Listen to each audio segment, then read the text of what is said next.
So, storage. Stored. Do you love this beautiful place that I brought you? I love it so much. Gweyagala nnyo kuyiga. I'll take you next time.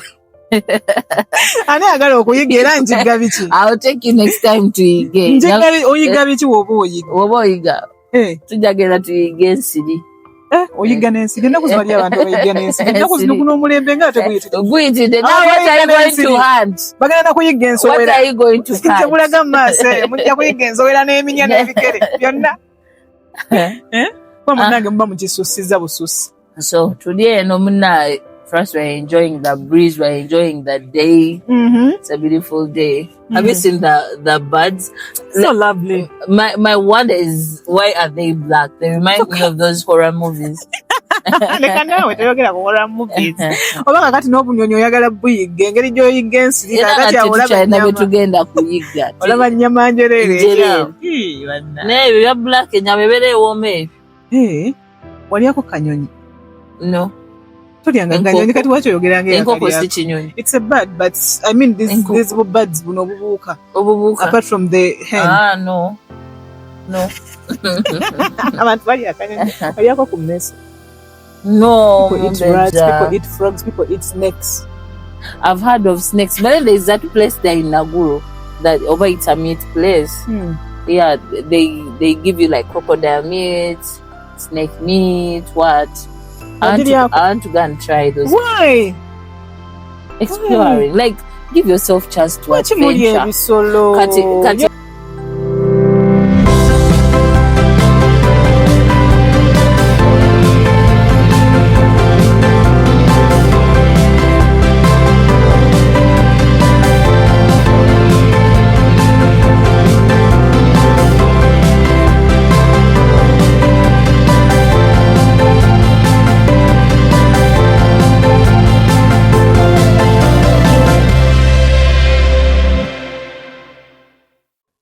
Okay. Omumbejja Emitim's Voice Podcast. Emitima n'emyoyo egyamenyeka gye bisisinkana. Obulumi gye buwulirwa ate ng'okuwona y'emboozi. Tuli mu episode yaffe esemberayo ddala. Nga Nkyalina essereebuwo. Ate nga nange ndi faaniwe Martha Mukisa tetusaaga. Olw'ensonga nti olunaku lwa leero tuli babiri. Kati tayinza butasaaga yekka. Nti nange mwegasseeko ng'omumbejja Emitima n'obutonde bw'ensi tugaana okusaaga. Tuli ne Martha Mukisa. We are going to talk about the unfinished stories, the soul whisper, the becoming. Ebintu ebyenjawulo mu episode ya fene nyuvu esemberayo ddala wano ku Omumbejja Emitim's Voice Podcast. Era mukwano gwange kansubire nti wa subscribe nzedda era nga wanyiza ne notification bell eyo oba tonna bakikola gwe munnaye nga kano ka episode olina wookalabidde awalala mukwano dduka bunnambiro osooka onyiga subscription button eyo omala oginyiga ate onyigire notification bell ate teweerabira abamu ku ffe tuli bakodo obukodo tunabukomyawo abannaaya tugenda tukodo wala omuntu ne linki neemulema okusharinga kikya nnyo bagundi ensi nga tugiteekako nnyo amaanyi Mama Martha Mukisa atasaaga baliwo okubeera bambega babeera bubezi bambega but they don't share agamba yashutinze biki yakaddeyo biki ebyo bayogedde ku biki guys ebintu ebimu ebirina okustopinga this year okitegedde this year mu 2025 bisigale kati wano twayingidde edda mu 2026 ebyo byakomye eri biri mu trash can ebyokubeera bambega mu episode yaffe yasembayo ey'okwogera ku embejja obutonde bw'ensi obuwangwa n'ennono twavaayo mu episode eyo ey'okubiri atannagiraba dduka wansi ogirabe neyasookera ddala eyogera ku kumenyeka emitima ate n'engeri y'okuwona omutima n'omwoyo ogwamenyeka. Martha Mukisa mu episode yaffe ey'okubiri ey'obutonde bw'ensi n'obuwangwa n'ennono yatugamba bulungi nnyo nti ye bw'atuula awantu awali amazzi akwatagana bulungi nnyo era awulira nga kakkanye era awulira ng'obulamu buzza engulu awulira life kati nze Omumbejja Emitima n'obutonde bw'ensi already I connect with almost everything in nature. Awo ne ŋŋamba Martha Mukisa tetujja kusaaga kankukkirize eri wansi ku kayanja ka Ssaabasajja Kabaka tuli wano era wenjogerera ndi waka tuteredde ntende ne Martha Mukisa ali wano butereevu nnyo mukkakkamu era nga wamulaba lwa nsonga nti kavya kukoolaba emabegaawo olengera mazzi meereere tuli ku mazzi tuli waweeru tuli outside kakati Martha Mukisa Yes, Mom. The unfinished stories. Yeah. When kyogerako bwentyo, unfinished stories, the becoming, kyo kikugira mu birowoozo. Nakubuuza dda naye kati mu bya unfinished stories kyokwi. Gyeziri eriyo ebintu ebyo oba oliawo nga faaniwo abyebuuza naye nga tamanyi oba nawe byali bikutuuseeko nga tamanyi ki ky'obirowoozaako ng'alina ebintu bingi nnyo byeyeebuuza ku lulwo. Okimanyi kikakati k'oli mu limelight abantu bangi nnyo bakulowoozaako ebintu bingi ebyo n'abakuteekako ebintu ebimu nga tayogerangako naawe takumanyi naye n'agamba afazaali kaakuwayirize nga ye kyekijja okumuwa emirembe. Okimanyi nti gye bali. So same applies to our fans. Abantu abatuye okumpi oluusi esobola kuba ne famire yaffe nga waliwo ebintu ebimu oba oliawo bye batamanyi mu ffe naye nga ffe tuwulira muli eri nti nze ndi bwe nti oba empulira yange ku kino oba ekikwatagana na kino waikiti ne wekiti eri bweti nga badde bulijjo takimanyi. Kabeere maama kabeere taata ebirayawo obuntu obutono eno gye tukulidde obulamu bukyuka. Kiringa ng'omwana okukula naga akakati nkyusiza eddiini genda kutwala ya mwami wange ate kati siggwa ina handsome aliye tata care wati wenjogera awo ate omanyi nti love ekuli ku maaso. I'm just enjoying the nature. Naye Martha Mukisa oli mulaavu era nga yekunyiriza otulimbalimba nti kakati self care naye laavu self love. Bave ku by'okwebuzaabuza nti bannaye love enyiriza si yokka self love. You have to love yourself. Kuba kati omuntu oba omulabe bulabi tasobola kwagala nga wewandisaanye weeyagale and you cannot love other people before you love yourself. So kitandika nange. Okay. Martha Mukisa atasaaga. Bw'otunuulira obulamu bw'essaawa eno oba olunaku lwa leero lugero ki olwo lw'owulira nti terunnagwa? Which is that unfinished story at the moment? Unfinished story. My musical journey. Era abagamba nti oyo ebibe biwedde oyo yagwa oyo simanga akomyawo ebintu byeboogera no. My music journey still has a long way to go. I still have a long way, like a lot of things to achieve through my music. I still want to be on stage. I'm still with you on stage. I still have stories that I need to share with you through my music. So that is my number one unfinished business. I should call it unfinished business. Sisobola, I can't start something nenchikomya mukubo kino okuguka and we still have somewhere gye tulina otuuka. Martha, gye tukoma okukula mu bulamu bw'ensi eno tubako ebintu ebyenjawulo bye twediscoveringamu. Nze kyempita okwezuula era bw'ogenda ku YouTube podcast yange vidiyo esookerako ddala waggulu eyogera ku kwezuula, the chosen one. Most of us don't even know that we are chosen. Abamu ku ffe tetumanyi nti tuli special. Abamu ku ffe Mukama Katonda buli omu ku ffe yamutonda ng'alina ensonga lwaki amutonze era ng'alina nekyamutumye okuba nga alina okukola oba okutuukiriza that purpose. Naye bangi ku ffe tugenda n'okuva mu bulamu bw'ensi eno nga tetulinaako yadde n'ekimu ku ebyo bye tukoze. We have disappointed God olw'ensonga nti ebiseera bingi nnyo we do not take time to sit down somewhere with ourselves, to talk to ourselves, to listen to our inner self, who is the spirit. Okuwulira omwoyo wokyagamba. Bangi tetwogerako na myoyo gyaffe. Bangi tetugiwuliriza. Omuntu agamba nabadde ngenda kukola kino naye nawulidde ng'ekintu kiŋŋamba nti tokikola. Oyo ye mwoyo yakugamba, that is your inner spirit. Yoyo senga w'omutima gwo kale ng'abasinga ku ffe tutera okiyita. So most of us tubeerako ebintu ebijja bikyuka. Naye kaakati gwe nga Martha Mukisa kintu kyekyo ky'okyeyigako gwe ng'omuntu mu season eno. Something you're still learning about yourself, something you're trying to discover about yourself. About myself. Ekyo kyogezaako okugaa nti I think I should pay more attention to this. Ndowooza oba kinaavaamu ekintu oba munaavaamu omulamwa. I think nkiwa obudde. Besides your music. Besides my music. Besides my music, I think I'm still discovering my purpose. Naddala wekijja mu bantu. Naddala wekijja mu bantu. I still want to be nkigambe ntya more open nkyayagala abantu obanga mutyo abantu naddala abansupportinga oba abagala Martha Mukisa to be more open to people, to be for them to learn something about me. Something deep. Deep, yeah. So it may not really be too deep, but something more. Yes, more of me. Yes, because me naturally nze nteekako nnyo barricades around myself. Kizibu nnyo tuyinza okulabika wano ne twogera kizibu nnyo for me to open the gates okuntegeera ennyo naye I want to be oba nkiyite vulnerable ndowooza kyenjagala ngezako okubeera more vulnerable eri abantu n'abo abansemberedde papasi yange yongera okweyoleka gye bali. Yes, so nja kuteekawo a little bit of that vulnerability mu bantu abali ebweru ne mu bantu abandi close.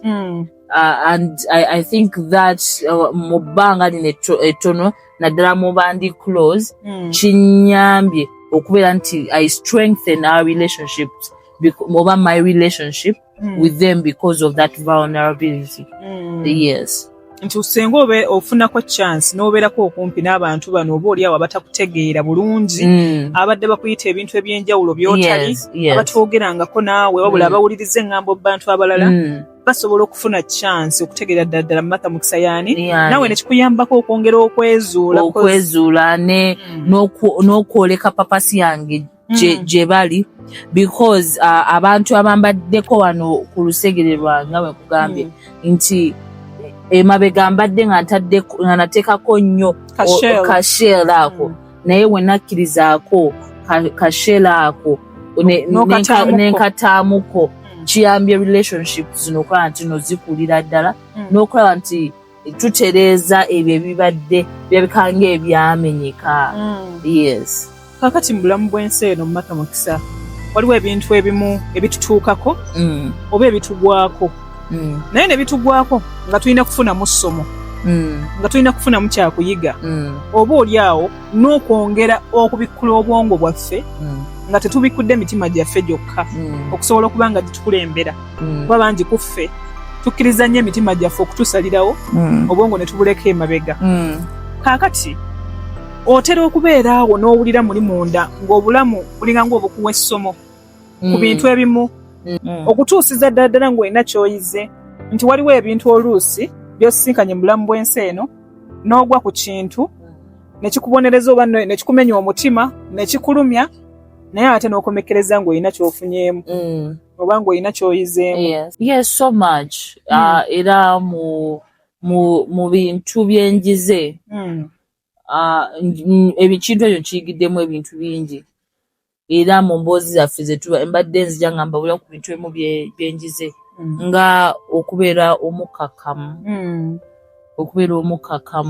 nga communication it's very key nga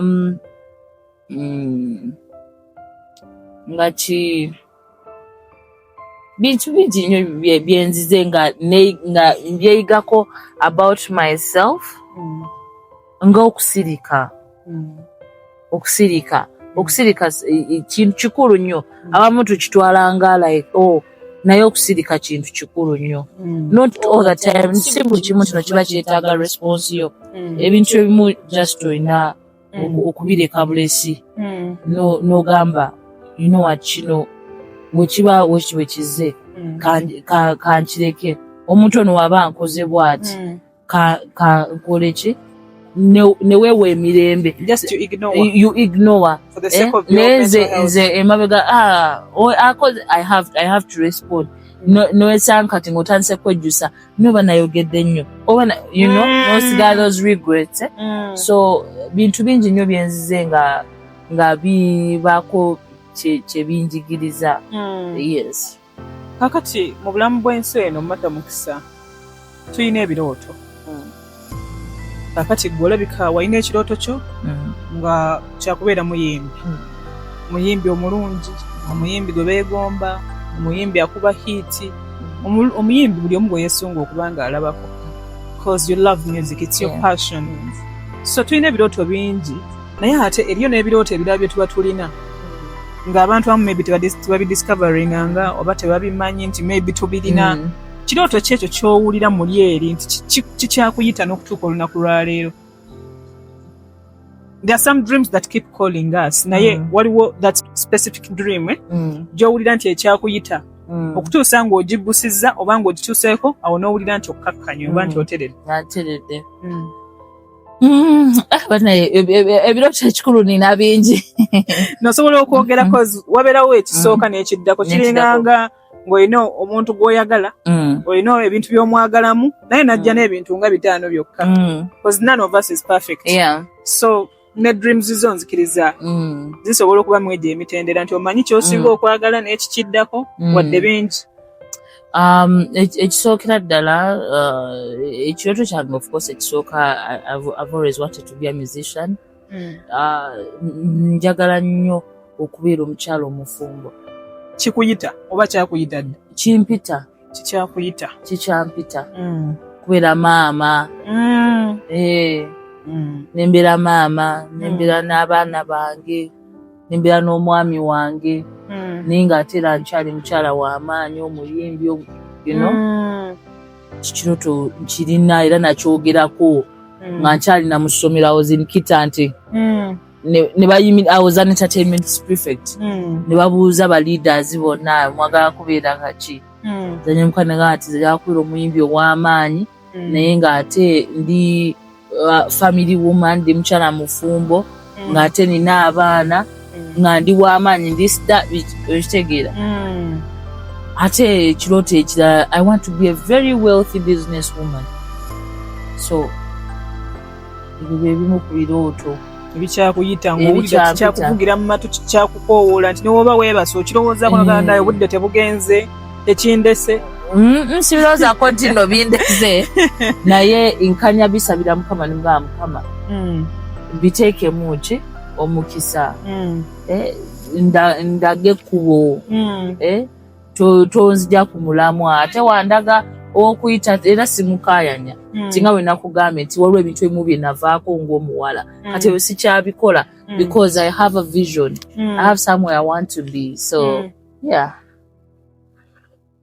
Martha, obulamu bw'ensi eno wabeerawo ebintu ebitutuukako, naye abamu ku ffe tetumanyi kubeera bagumiikiriza, tetumanyi kuba bakkakkamu, nga waliwo ekitutuuseeko, omutima gwo gwakamenyeka, gwe mulundi gwo ogusoose, ebiseera ebisinga otuula wabbali n'ogamba oba ndi mukolimire oba ndi muloge, banaye kangende nnyombe ne Katonda. Wanki Mukama Katonda akkiriza bino bintuukeko, ye Katonda gy'ali.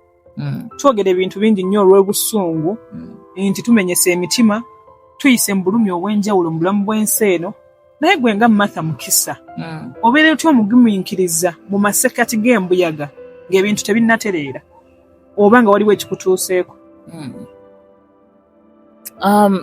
Era obugumiikiriza kintu kikulu nnyo, naye nze nkitwala nti buli kimu nteekateeka za Mukama. Nkitwala nti wakati Mukama oba fe abeesiga Mukama era abamusinza, Mukama oba wamukola ki okwagaliza ekibi?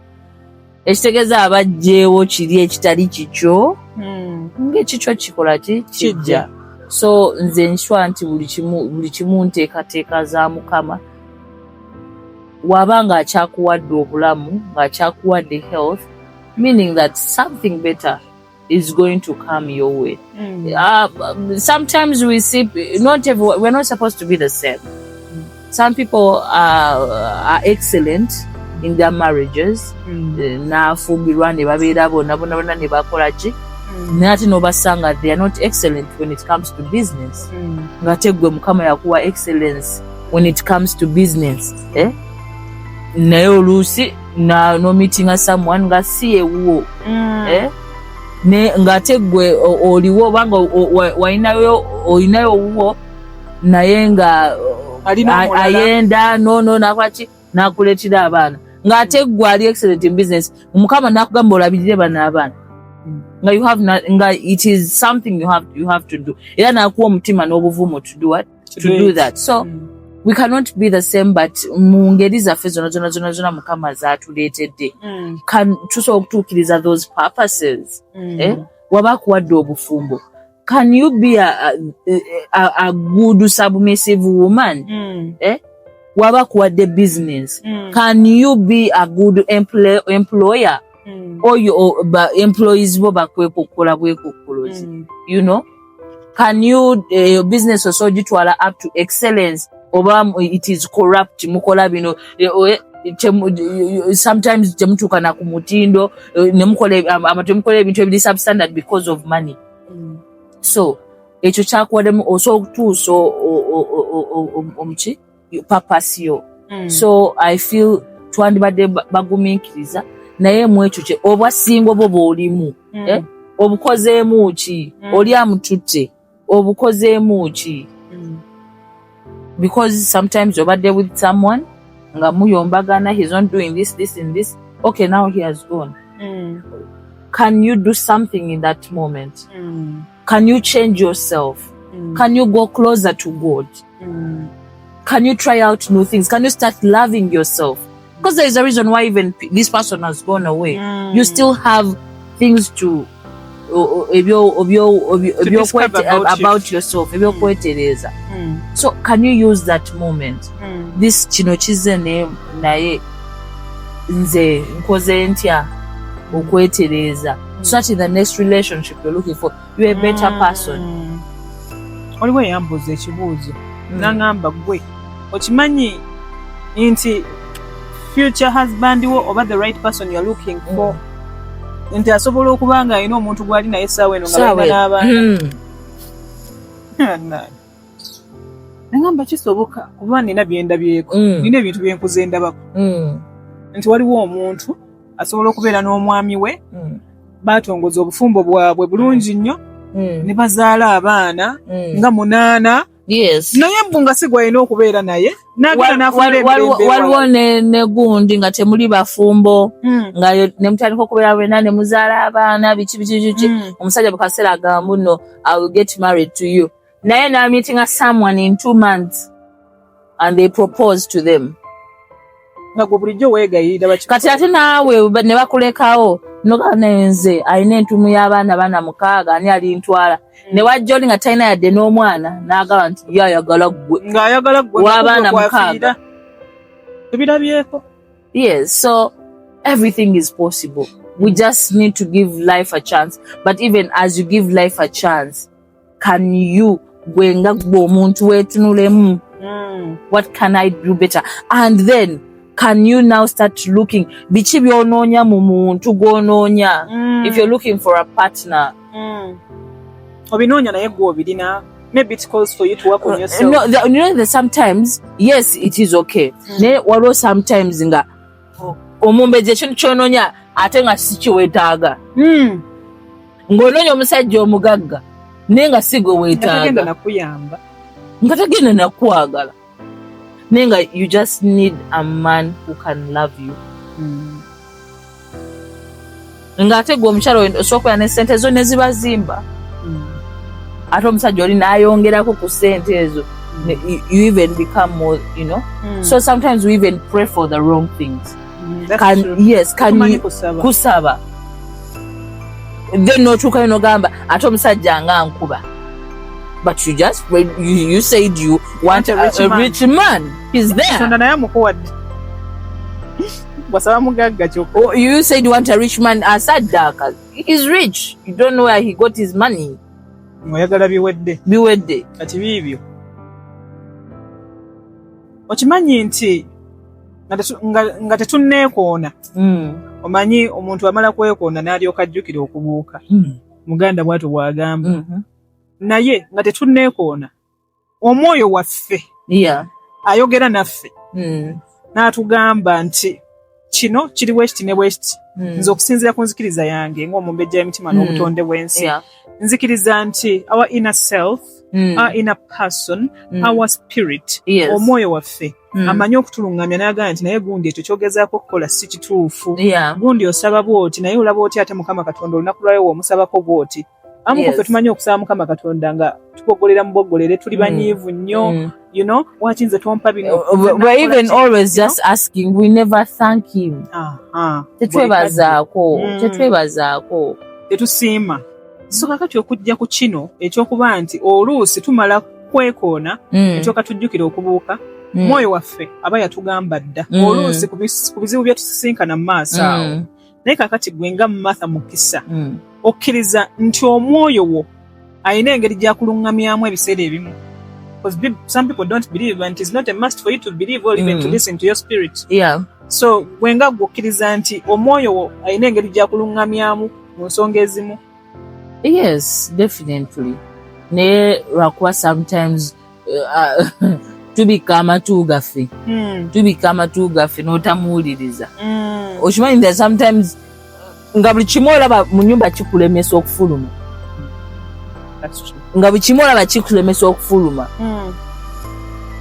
naye muli ogamba I have to go era ogenda okufuluma like this something happens sometimes you even feel it like this person naye saagala like I don't feel like I should go naye muli ogamba naye there is food naye bagenda kunywako like you're thinking about only the good things okitegera but something is telling you don't do this don't go here so I believe that intuition kabeera oba omwoyo yes like it is in there but we just don't listen to it we just do not listen to it so naye nga byebyo sometimes oba olina okwekoona ebiseera ebisinga mu bulamu bwaffe tugenda tujjula okutya nga kwotadde n'okwebuusabuusa naye abamu ku ffe oluusi kituzuwalira okutegeera nti kaakati ntidde oba kaakati ndi mu kwebuusabuusa ebintu ebityo oluusi bitulema okuba nga tuzuula ng'obinterpretinga kaakati gwe nga Martha Mukisa atasaaga otegeera otya muli mu mutima gwo n'omanya nti kino kyempulira si kutya oba si kwebuusabuusa wabula mpulira bwe nti okakasa otya nti kino kyempulira kiringanga omuntu okugamba nti nkwagala okimanyire si buli akutuukirira okugamba nti akwagala aba akikakasa oluusi aba akibuusabuusa n'agamba oba kyempulira oba mwagala oba sinnaba naye ate neebeerayo ffe abasooka okukakasa nti njagala nkugambe nti nkwagala nga nkitegeeza nga nsooka kiwulira nti newemba nina ekintu kyendabye nekikanga abantu bangi nze mba mpulidde okutya oba mba sikuwulidde some of us ebintu ebimu tetukakasa nti oba ddala ddala kyempulidde kati gwe otegeera otya nti oli mu kutya oba oli mu kubuusabuusa kintu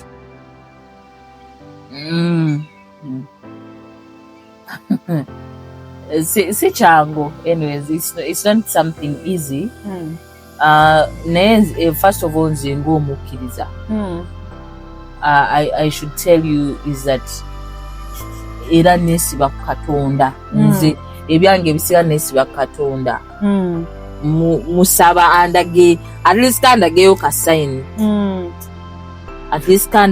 sign akalaga nti no kino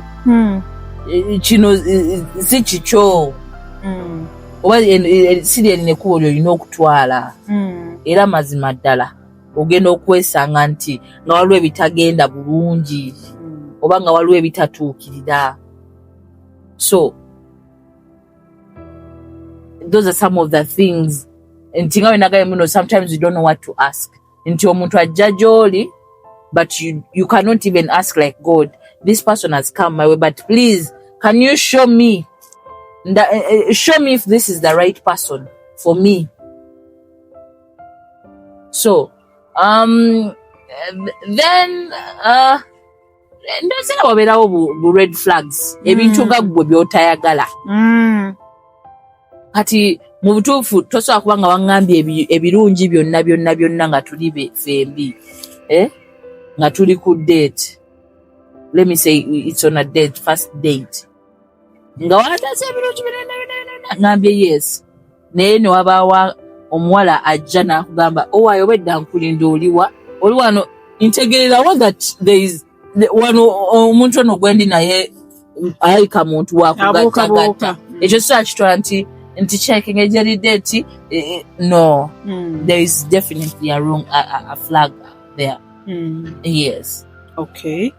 Kakati Martha Mukisa okuva twatudde wano ate n'okusinziira nti wetutudde weewali obutonde bw'ensi obukuleetera okuwulira nti oli mukkakkamu amazzi this is it. Tuli ku nnyanja wano naye nkulaba era weebutunyawo nti ndabira ddala nti oli mukkakkamu naye mu bukkakkamu buno bwe tulina essaawa eno tekigaana mwoyo waffe kusigala ng'abaako kyatugamba. Nzikiriza nti omwoyo wo your spirit your soul ayina akaama kakukuba essaawa eno omwoyo wakukuba akaama essaawa eno nga tutudde wana wakukkakkanya okukamala obukamazi owulira oli very comfortable naye mbadde nsaba olunaku lwaleero lwokka lwotudde naffe wano mu mbeera nenzikakkamu otubuulire kiki ekyo omwoyo gwo kyegukugamba essaawa eno. Omwoyo wange oliwa ongamba ki? Your spirit is within you. It's within me. Bukugamba ki? Kanutune ku mazzi ndabe. Omwoyo wange ali mu kungamba nemekugwamu maanyi. Obadde oweddemu amaanyi? Obadde oweddemu amaanyi? Otwaje ntunudde eno. Lwaki tonkuba mugongo waki mwamanyira ebintu byokuba bannamu emigongo obireeseme wano nze ndi mukyala munno lwaki okola ekintu efujja okutuuka kwekyo kyoba onkuba omugongo tufuula ontunuulire. Anyways, I feel eyinza okuba nga si message yange naye nga message because nze nsuubira mu kifaananyi ekyange my purpose ku bintu ebisinga to encourage people butagwamu maanyi. That's why ngamba nnyo abantu nti oba ne mu luyimba nayimba nti tofaayo ku byesirina kasita kasimayiro nkola ki nkalina togwamu maanyi. Every day that comes is a different day naye just gwe zuukuka yambala teako smile embrace that new day nga hoping that there is something out there ekisobola okukyuka ku bulamu bwange ng'ohopinga nti today nyinza okusisinkanayo a destiny helper ng'okkiriza today nyinza okubaako obulamu bw'omuntu bwenkyusa. So era ne wano wetutudde okuva wetwatandikidde ddala ku episode yaffe yasookera ddala olina obulamu bw'abantu bw'okutteko. I do not know. There is even up to now you're doing it. Naye obanga gyekiri like I feel it's my purpose. There's a reason why omumbejja yansabye ali nange ne mwanguliza nga batukole leero ate nno munnaye episodes zino ze tuliko si nnyangu ate lwaki si nnyangu kyo kizifuula enzibu. No, like I mean like nti we have both killed time. You would have been at the pep toes. I would have been ngani mukuyonsa kia right now. Nange by the way omwoyo wange wedda agamba kia. No. Ate kati nze wenfuluma. Mba nfulumye naye ababibye yali eri. I know I'm going to kuba mba mkimanyi ngenda musanga ngali okay. Right now kati mba ntunulira ku purpose yandeese wano ne tutuula wano. So mwoyo wange ngamba nti tetugwamu maanyi. Sijja nakugamba oba temugwa tetugwamu maanyi ffenna. Kuba nange kennyini omumbejja w'emitima waliwo wentuuka ne ngamba nti naye kannemereko. Yes. Bayinza okuba nga eyo bandaba engeri gye ndi omumbejja w'emitima nga balowooza nti waliwo nze byentuukako ne ngamba nja kisobola nange waliwo wentuuka ne ngamba it is not easy to wake up out of your bed nogamba let me go and shoot a podcast. It's not easy. You have to put on the mood okitegeera. So tetugwamu maanyi ebirungi biri mu maaso. Ebirungi biri mu maaso. 2026 alimu ebirungi bingi. So kati wetugwamu kati amaanyi. Nga Rema yagamba nina bingi by'otannalaba kati ne 2026 bingi ebirungi bye tutannaba kulaba ebigenda okujja. Yes. Okay. Kakati nga tuwumbawumbako episode yaffe eno esembayo eyokusatu wano ku Omumbejja Mtima's Voice Podcast, The Unfinished Stories and Soul Whisper, The Becoming, Martha Mukisa. Yeah.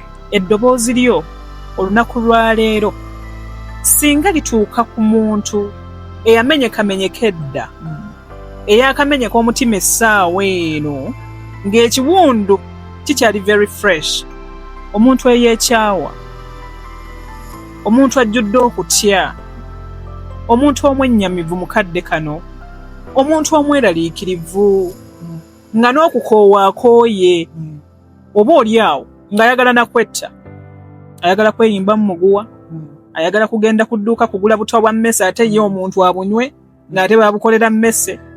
Kale kwegamba kiki kye waali agadde ajjukire nga tannava ku podcast y'Omumbejja w'Emitima eno.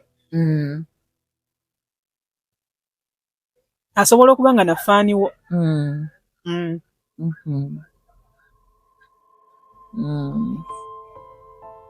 Kiki nandi mugambye bambi wakaseera ako kaba kazibu nnyo. It is a very tricky time. N'ekyo nandiyagadde okumugamba nti God loves you. Ayina ensonga lwaki yatufiirira ffe tubeere naki n'obulamu. So God loves you. Era nenkugamba nti osobola okugenda mu Bayibuli yo n'obukula oba obukulawa simanyi ogenda kubukula, naye mulimu verse egamba trust in the Lord with all your faith and lean not on your own understanding. With all your faith acknowledge him and he shall direct your path. Ebintu bya Mukama tebikwatagana na kugattika, naye oteeka faith yo yonna mu ye ajja kuliidinga. So awo mwemugiramu obutagwamu maanyi, mwemugiramu okwesiga Mukama, mwemugiramu okwagalana.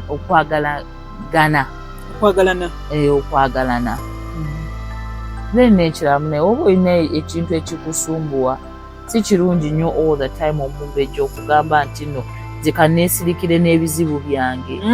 Bangi tukikola ekyo. Oganzika nfenzika wakiri ebimu ngenda nabyo mu ntaana. Tofaale.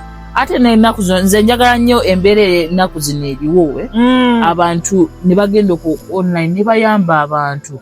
That's what we do. Nze nkyagala nnyo. Bw'oba toli bulungi nga ddala embeera yo nkyangu avenues ennaku zino weeziri.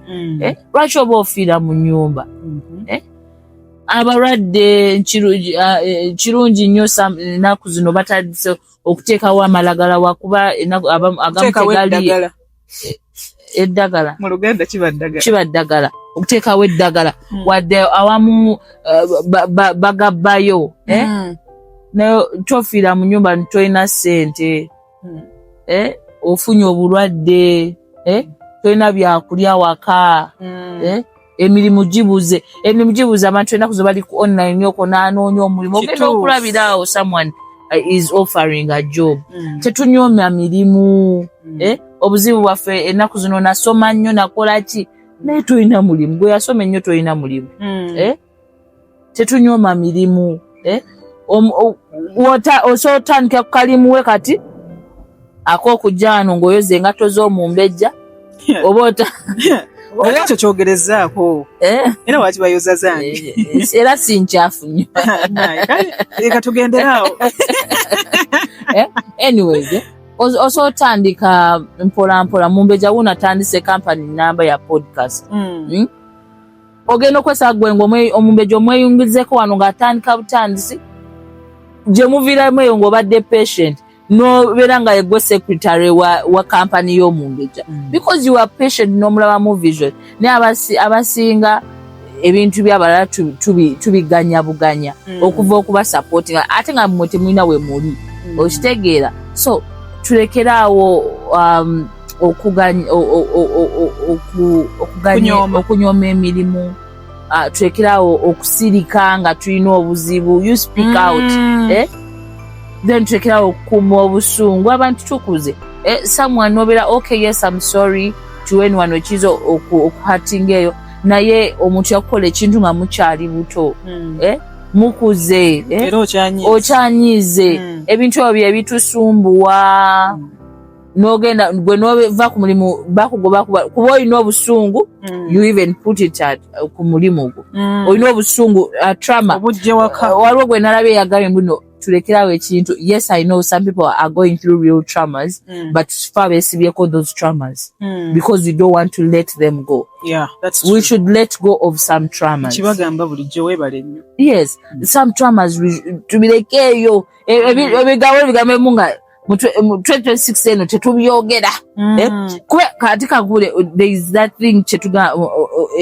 kyoyogera kyekikubeerako. You keep on saying may I have a childhood trauma, kijja kwesibako. So we should also learn saying good things about ourselves. The more you say good things about yourself, the more good things will come to you. Negobera every time yakakwe nze mune bangamba ndi mubi, nze mune bangamba musimeranga joli ogenda kukyuka okitegeera. Learn to say good things about yourself. Kugamba oli mubi weefeeko, omuntu asobola okwefaako n'afuuka omuntu omulungi, okitegeera ng'oterezezza wano kungulu we balaba, nemunda kola sajjale naye ne munda n'otandika okukeberayo mpola kisobola okufuula omuntu omulungi. Ne bagamba wadde ku feesi talabika bulungi naye bambi ayogera bulungi, ayina empisa, ategeera. So we should learn okweyagaliza ebintu ebirungi ku gundi. Every time we gwayagala okugamba oyagala okugamba oba sijja kusobola, waki ogamba twajja kusobola, you have a negative mindset. Gamba ekintu kijja ogambe nja kusobola, waliwo ogamba ntino Katonda asobola okutuuza n'abalangira nga gwe tewasoma tewakola ki, mumbaze towuliddeko abantu nga yali mukozi waka ne gwe bawadde simanga ebyobugagga. Ne Mama Fina abawa example nti yatandika kuba mukozi waka. Maureen Nantume naye era nabawa example eyo. Osegera ne twagala okwekubagiza, twagala so ebintu ebyo tubyejjemu mpola mpola, bwe kasitobera nga olina Katonda wo, then notandika okubeera communicating, ojjemu obukyayi mu mutima gwo, mpola mpola. Nkimanyi waliwo ebintu ebimu nga bikunyiga naye ebintu ebimu otabiteeka mu mabega n'ogamba kati kino kankiteeka emabega kantunone kati kukidda mu maaso. Trust me, ojja kulaba a change in your life.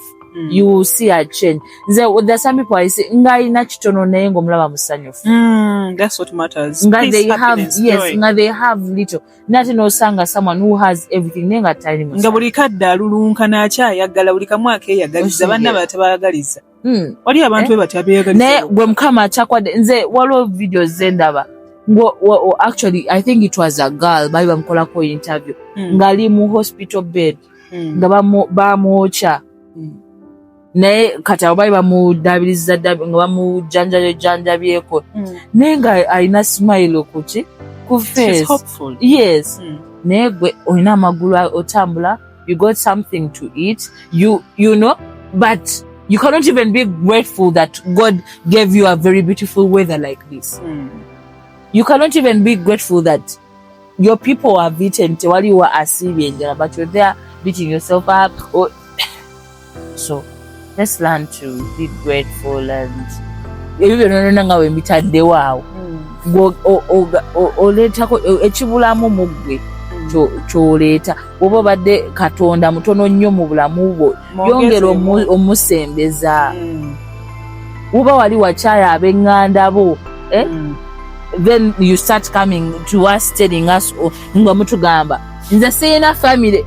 You decided you don't want your people, then why are you telling us? If they are not dead, they are there. Okitegeera naye mbu gwe abakyawa tosobola kukyusa abantu. But sometimes you can learn to live with people. Nomanya nti oyo senga wange gyali ne wadde alina ebigambo byayongereza ngakwati senga wange gyali omukubira okasimu senga muli bulungi tuli bulungi biki okay kale gwe nobeera nga ku mutima gwo oli free oba yakola let her do whatever naye gwe naawe senga gy'oli tomanya oba alina naawe gy'oli ombuwateekawo obusungu so twetereze. Martha Mukisa twogedde bingi nnyo okuviira ddala mu episode yaffe eyasoose kati tuli wano mu episode yaffe eyokusatu tugifundikira bulungi nnyo kaakati ebeerayo ebintu bingi nnyo bye tutannaba nno okwogerako naye essaawa eno okusinziira ku bye twayogeddeko byonna okuviira ddala ku ntandikwa okutuukira ddala wano we tutuuse mu mwaka guno kati nati tuli mu New Year 2026 olugendo lwo luno okuviira ddala gye watandise okuba nga olunyumya singa lwali luyimba korasi yalwo yali badde egamba ki?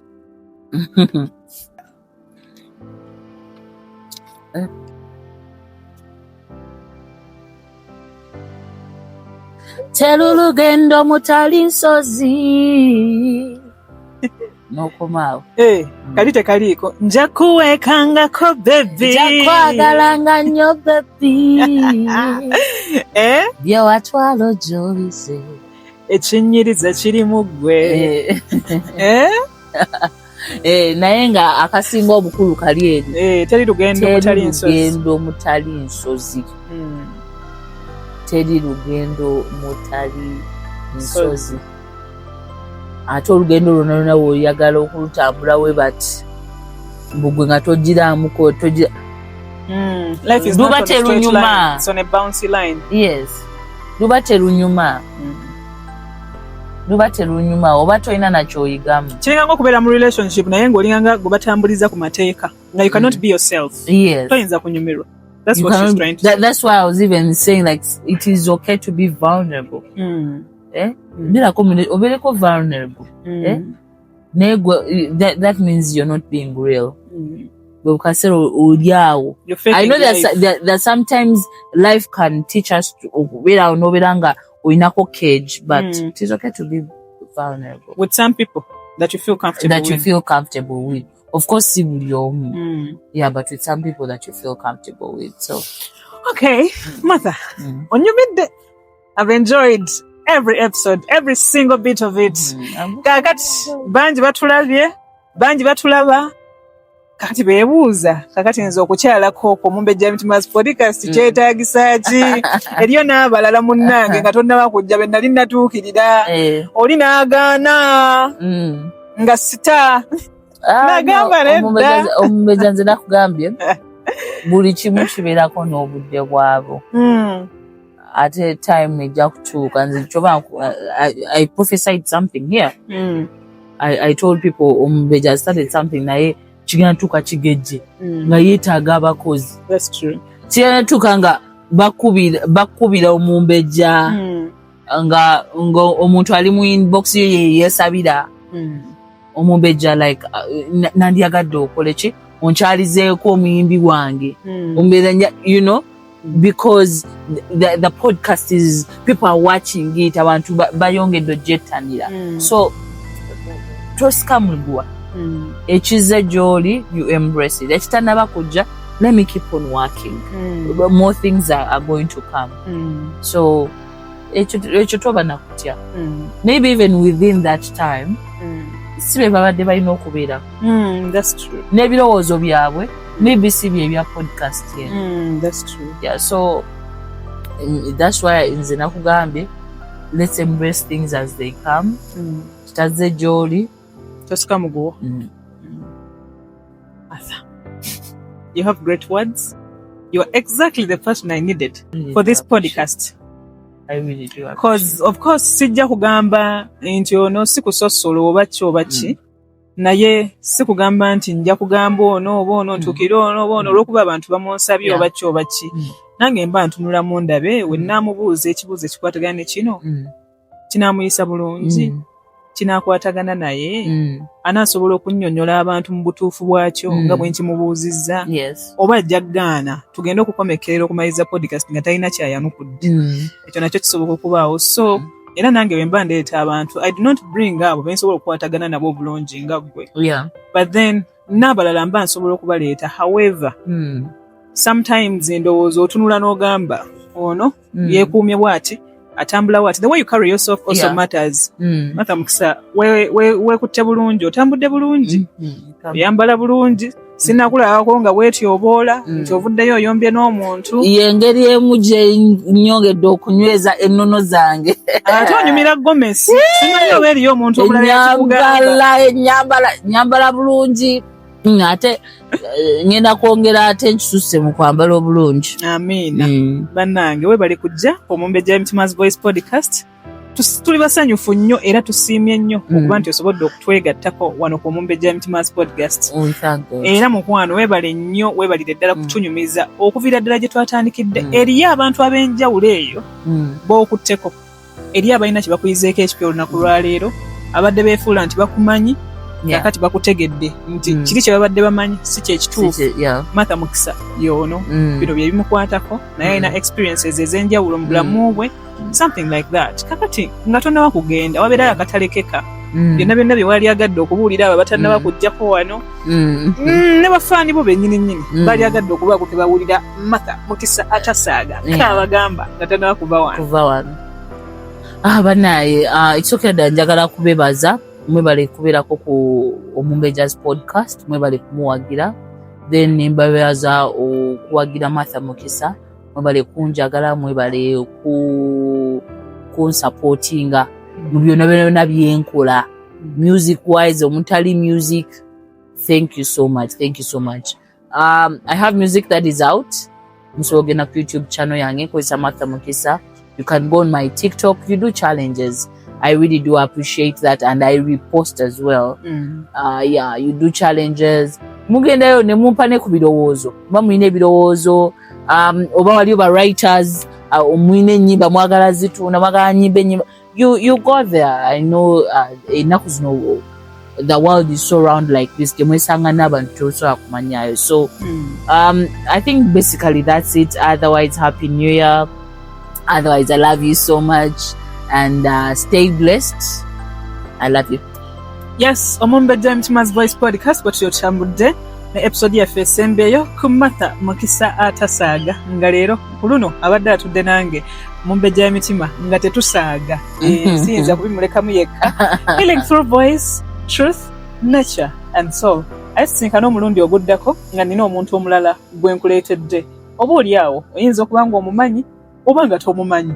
Just wait. This is 2026. New things coming our way. Martha Mukisa, thank you so much for coming through. Oh, good. Unagamba